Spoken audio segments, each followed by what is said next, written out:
lagi kita di kanal YouTube dan di Batavia Smart Radio. Kami ada di Batavia Smart Channel, informasi, komunikasi, dan edukasi dari Geraha BK3S Salemba Tengah. Kami hadir untuk memenuhi sedikit, memberikan pencerahan, untuk memenuhi sedikit keingintahuan masyarakat. Bersama kita telah hadir sosok yang luar biasa.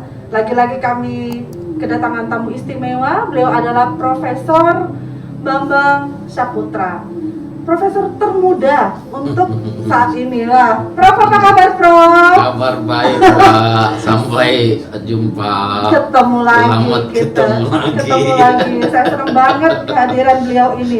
Tadinya mungkin orang berpikir, wah ini dengerin Prof ngobrol pasti nggak asik. Tapi beliau luar biasa asiknya. Berbagai isu sudah sempat kita obrolin di kanal YouTube kita ya, Prof ya, di Batavia Smart Radio juga. Baik, Prof, untuk saat ini lagi-lagi nih coba nih kami angkat, mari akan tampilkan satu yang juga tidak kalah trending topiknya, Prof, di masa-masa seperti sekarang. Nah, saya buka dulu ya, Prof ya, maskernya. Baik, kita akan mengangkat tema bagaimana di situasi pandemi saat ini, COVID-19 ini, tapi kita mengangkat dari sisi keagamaannya. Bagaimana beragama atau bagaimana kehidupan beragama di masyarakat kita khususnya, tapi kita tinjau dari kajian ketika kita menghadapi pandemi seperti ini, Prof. Mungkin Prof bisa memberikan prolog dulu. Ya, ini sangat menarik ya. Betul. Memang apapun persoalan hidup ini, sepelik apapun, sesusah apapun, tetap Tuhan jugalah tempat kita bersandar. Artinya problematika apapun ketika kita melakukan aktivitas sehari-hari, tetap jangan lupa hati kita dihadirkan kepada Tuhan. Untuk apa? Supaya terterangin sehingga dalam perjalanan menghadapi setiap persoalan kita tidak panik dan yakin bahwa persoalan itu akan selesai. Kemudian dari sudut agama, tentu adanya pandemi COVID yang sampai hari ini kita tidak tahu kapan endingnya, kapan selesainya, kapan berkesudahannya. Alangkah baiknya ketika ini menjadi satu pelajaran berharga, jadi satu momen untuk lebih mendekatkan diri kepada Tuhan. Jadi pandemi COVID-19 ini dijadikan sebagai jalan yang utama untuk kita mendekatkan diri kepada Tuhan, sehingga aktivitas apapun yang kita lakukan di era pandemi bernilai sebagai ibadah sepanjang ada catatannya, sepanjang tidak melanggar norma-norma agama, sepanjang tidak melanggar hak-hak asasi orang lain. Iya, baik, menarik banget ini prolognya dari seorang profesor termuda yang kita punyai, yang negeri ini miliki. Prof, di tengah-tengah kesibukan Prof, apakah juga mendengar Prof isu-isu yang seperti ini naik ini, Prof? Jadi kadang-kadang kan kayak sekarang vaksin gitu, walaupun kemarin bicara tentang vaksin ada, kita sempat bicara di kanal YouTube juga, tapi di episode yang lain ya, Prof. Tapi di episode berkemas berbagi informasi yang kita gandengkan dengan episode berdua lebih asik gitu. Obrolan ini, kira-kira Prof melihatnya apakah seakan-akan kan dari masyarakat bicaranya tuh, saya pribadi aja, Prof, itu merasa kapankah berakhirnya? Jadi begini, bagaimana kami menyikapinya itu, kita Prof? kembali kepada logika dasar. Satu ikhtiar, satu usaha untuk menyelesaikan satu persoalan adalah kewajiban. Karena apa? Tuhan tidak akan merubah nasib suatu kaum ketika kaum itu tidak merubah nasibnya. Artinya ikhtiar, usaha mutlak berada di tangan manusia. Hari ini kita dihadapkan dengan persoalan COVID-19 yang sudah hampir 1 tahun tidak kunjung menurun, justru berdasarkan data semakin meningkat. Artinya apa?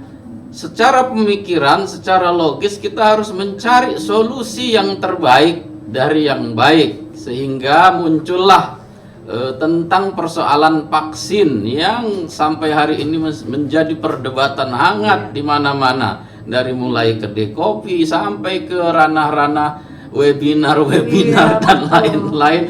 Artinya persoalan ini sederhana, dipandang dari sudut agama, kita harus paham bahwa ikhtiar itu hukumnya wajib untuk menyelamatkan jiwa, untuk menyelamatkan diri kita dari malapetaka. Nah, hasil penemuan, hasil teknologi, hasil usaha para ilmuwan kita menghadirkan vaksin. Cuman yang menjadi persoalan, perlu kita tinjau memang apakah proses pelaksanaan pembuatan vaksin itu sudah memenuhi kriteria syariah kalau dalam bahasa agama, kriteria hukum Islam misalnya. Ya, kita harus melihat dibuat dari bahan apa, kemudian uji cobanya seperti apa, atau yang lebih gampangnya apakah sudah mendapat sertifikat halal dari MUI atau belum. Saya rasa itu. Iya, betul. Jadi begini, kita harus percaya terhadap pemerintah karena kumpulan masyarakat banyak dalam skala nasional kita bertempat berwadah dalam negara Indonesia, ya kita percaya sama pemerintah Republik Indonesia dalam mencari solusi itu. Hari ini vaksin dihadapkan kepada kita sebagai solusi yang terbaik. Ya kita lihat, kita ikutin, dan kita di sini harus mampu menalar, jangan menggunakan isu-isu yang digoreng sana sini sehingga menyulut keributan di mana-mana. Tapi gunakanlah akal sehat, gunakanlah pemikiran yang jernih di dalam kefanikan menghadapi persoalan pandemik ini. Artinya ketika kita mampu menghadapi itu, mampu kita menenteramkan jiwa kita, akan tetap bernilai ibadah. Karena apa? Dalam perjalanannya adalah bagian dari usaha mencari solusi yang terbaik, menyelamatkan jiwa kita, jiwa seluruh manusia, untuk tetap bisa beraktivitas sosial dan beribadah kepada Tuhan. Iya, luar biasa, Prof. Betul. Bagian dari ikhtiar yang kita untuk wajib menyelamatkan masyarakat dari malapetaka ya, Prof. Ya, itu kata kuncinya. Yang penting tidak lari dari norma-norma agama itu tadi. Dan semua sudah terpenuhi itu tadi ya, Prof. Insya Allah dalam kajian hukum Islam misalnya, apakah vaksin itu telah memenuhi kaidah-kaidah maslahat? Menurut saya, sepengetahuan saya, sepanjang telah dipaparkan oleh tim medis, para peneliti tentang vaksin, saya yakin dan percaya maslahatnya sudah ketemu. Artinya kebaikan di dalam penemuan vaksin itu sudah layak dan sudah memenuhi unsur-unsur syariat.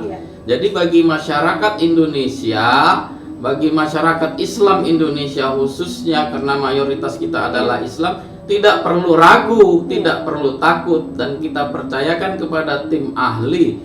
Andai pun mereka bersalah dalam melakukan penelitian atau melakukan uji coba, ya dosanya mereka yang nanggung. Kan kira-kira seperti itu. Betul, Prof. Prof Bambang Saputra ini bahasanya nyentrik, asik, bisa diterima gitu, pencerahannya luar biasa. Prof, sebenarnya Mari masih pengen banget ngobrol panjang lagi, tapi waktu juga nih yang memisahkan.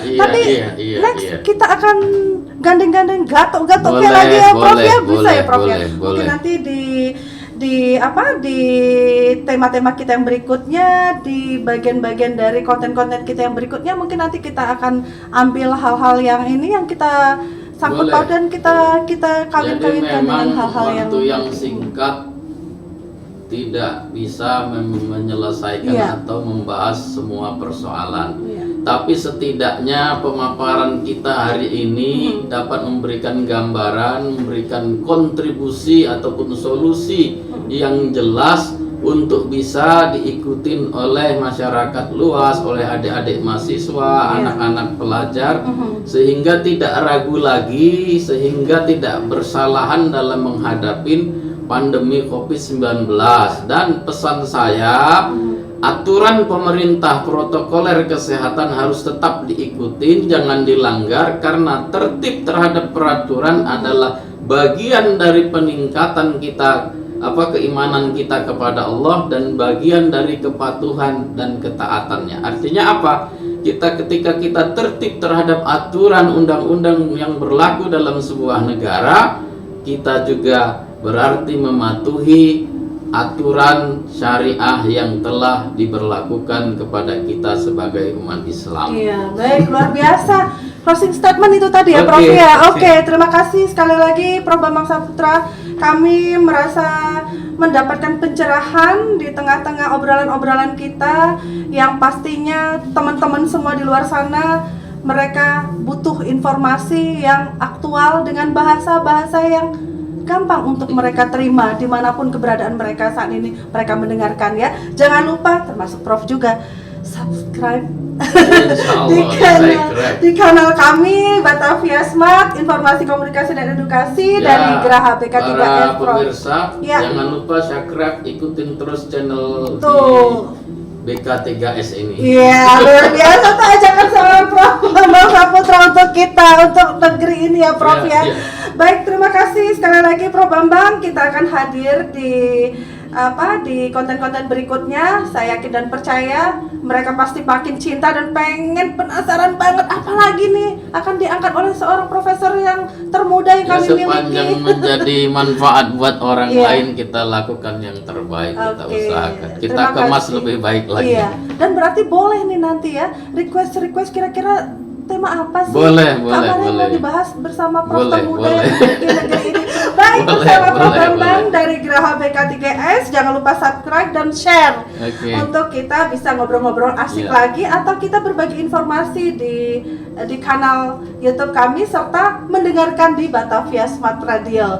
Iya, terima kasih Prof Bambang. Sampai Ya, ketemu sama, dan terima semoga kita kasih. sehat selalu. Salam Sehat tangguh selalu ya, Indonesia, sama. salam sehat Indonesia. Salam sehat.